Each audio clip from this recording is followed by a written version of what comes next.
একবার ভাবুন তো, যদি আর্টিফিশিয়াল ইন্টেলিজেন্স মানুষের বুদ্ধিমত্তাকে অতিক্রম করে তবে কি হবে? কয়েক বছর আগেও আমরা বিশ্বাস করতাম শুধু মানুষই বুঝি সাহিত্য সৃষ্টি করতে পারে, আবেগের গান লিখতে পারে, গিবলি স্টাইলে চমৎকার অ্যানিমেটেড ছবি আঁকতে পারে, জটিল জটিল গাণিতিক সমস্যার সমাধান করতে পারে, কিংবা চলচ্চিত্র বানাতে পারে। অথচ এখন এগুলো শুধু মানুষের আয়ত্তে নেই। আর্টিফিশিয়াল ইন্টেলিজেন্স সহজেই গিবলি আর্টে আঁকা দারুণ ছবি তৈরি করতে পারে, মিউজিক কম্পোজ করতে পারে, এমনকি মানুষের কণ্ঠ হুবহু নকল করে গানও গাইতে পারে। এখানেই শেষ নয়, আজকের এআই মডেলগুলো পৃথিবীর সবচেয়ে বড় ওয়েব ডেটাবেজে সংযুক্ত হয়ে মুহূর্তেই যেকোনো প্রশ্নের উত্তর দিতে পারে, মিলিসেকেন্ডেরও কম সময়ে যেকোনো ভাষায় অনুবাদ করতে পারে। শুধু তাই নয়, আর্টিফিশিয়াল ইন্টেলিজেন্স এখন আপনাকে আইডিয়া সাজিয়ে দিচ্ছে, আপনার জন্য নিখুঁত উইকেন্ড প্ল্যান তৈরি করে দিচ্ছে এবং এমন সব সিদ্ধান্ত নিতে সাহায্য করছে যা আগে শুধুই মানুষের বিচার বুদ্ধির উপর নির্ভর করত। এখানে যে প্রযুক্তির যোগসূত্র আছে তা চোখ ধাঁধানো ঠিকই, কিন্তু ভয়াবহতার সম্ভাবনাও ঠিক ততটাই গভীর। 2014 সালে বিবিসির এক সাক্ষাৎকারে বিশ্বখ্যাত পদার্থবিজ্ঞানী স্টিফেন হকিং এআই সম্পর্কে সতর্ক করে বলেছিলেন, আর্টিফিশিয়াল ইন্টেলিজেন্স এর সম্পূর্ণ উন্নয়ন মানব সভ্যতার এই যাত্রাকে শেষ করে দিবে। টেসলার সিইও ইলন মাস্ক একাধিকবার এআই এর ব্যাপারে সতর্ক করেছেন। 2017 সালে ন্যাশনাল গভর্নর্স অ্যাসোসিয়েশন এর একটি বক্তৃতায় তিনি বলেন, এআই মানব সভ্যতার অস্তিত্বের জন্য সবচেয়ে বড় ঝুঁকি। তাছাড়া 2014 সালে মেট এর রোস্ট্রোকন্টেনিয়াল সিম্পোজিয়াম এর একটি সেমিনারে তিনি বলেন, এআই এর মাধ্যমে আমরা একটা বড় শয়তানকে নিজেদের কাছে টানছি। আর্টিফিশিয়াল ইন্টেলিজেন্সের পথিকৃৎ অ্যালান টুরিং 1951 সালে বিবিসির একটি রেডিও ভাষণে বলেন, এমন একটা সময় আসবে যখন আমরা ভাবতে পারি মেশিনগুলো আমাদের উপর কর্তৃত্ব ফলাবে। বিল গেটস বলেন, হ্যাঁ ভাই, আমি তাদের দলে আছি যারা আজ সুপার ইন্টেলিজেন্সের ভয়াবহতা নিয়ে উদ্বিগ্ন। সাবেকি ব্রিটিশ প্রধানমন্ত্রী Winston Churchill the future of man এক ভাষণে বলেন, মেশিনের কোনো বিবেক নেই। এটাকে যা নির্দেশ দেওয়া হয় তাই করতে পারে। কিন্তু একদিন এরাই আমাদের ভয়াবহ মনিব হয়ে বসবে।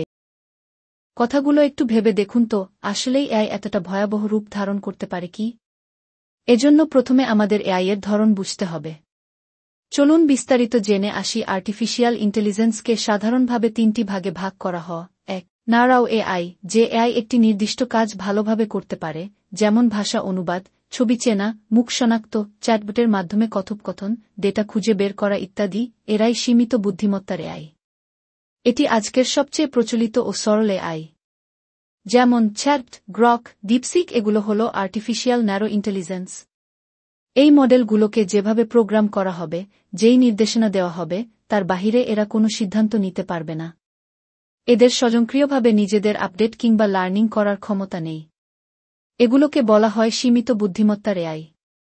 মানুষের জন্য এরা তেমন ক্ষতিকর নয়। জেনারেল এআই, এই ধরনের এআই মানুষের মতোই বুদ্ধিমত্তা সম্পন্ন ও বহুমুখী কাজ করতে সক্ষম।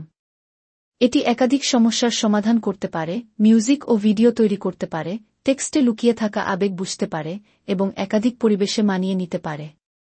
এটি এখনও পুরোপুরি বাস্তবে আসেনি, কিন্তু দ্রুত এগোচ্ছে। OpenAI, Meta AI, DeepMind, Anthropic ইত্যাদি প্রতিষ্ঠান আর্টিফিশিয়াল জেনারেল ইন্টেলিজেন্স নিয়ে কাজ করছে। ইতোমধ্যে কিছু সীমিত প্রোটোটাইপও তারা উন্মোচন করেছে, যেমন ইপ-4, জেমিনি, ক্লাউড।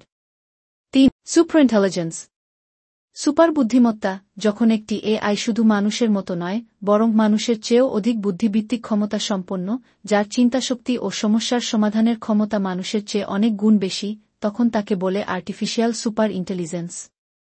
এটি শুধু গাণিতিক বিশ্লেষণ নয়, বরং সৃজনশীলতা, আবেগ বোঝা, ভাষা দক্ষতা এবং কৌশলগত পরিকল্পনাতেও মানুষের সবচেয়ে সেরা মেধার চেয়েও এগিয়ে থাকবে। ট্রিলিয়ন ট্রিলিয়ন ডেটা বিশ্লেষণ করে সিদ্ধান্ত নিতে পারবে, যেটা একজন মানুষ করতে হয়তো কয়েক হাজার বছর লাগবে। এই এআই নিজের কোড নিজেই লিখতে পারে এবং নিজেই নিজের ক্ষমতা কয়েক গুণ বাড়াতে পারবে। তখন মানুষ তাকে আপডেট না করলেও সে নিজেকে উন্নত করতে থাকবে, শক্তিশালী হতে থাকবে। এআই হয়তো এমন সিদ্ধান্ত নিতে পারে যা মানুষ ভুল ভাবলেও সে গুরুত্ব দেবে না, কারণ তার যুক্তি হবে মানুষের চেয়ে অনেক উন্নত। ফলাফল, মানুষের মতামত মূল্যহীন হয়ে পড়বে।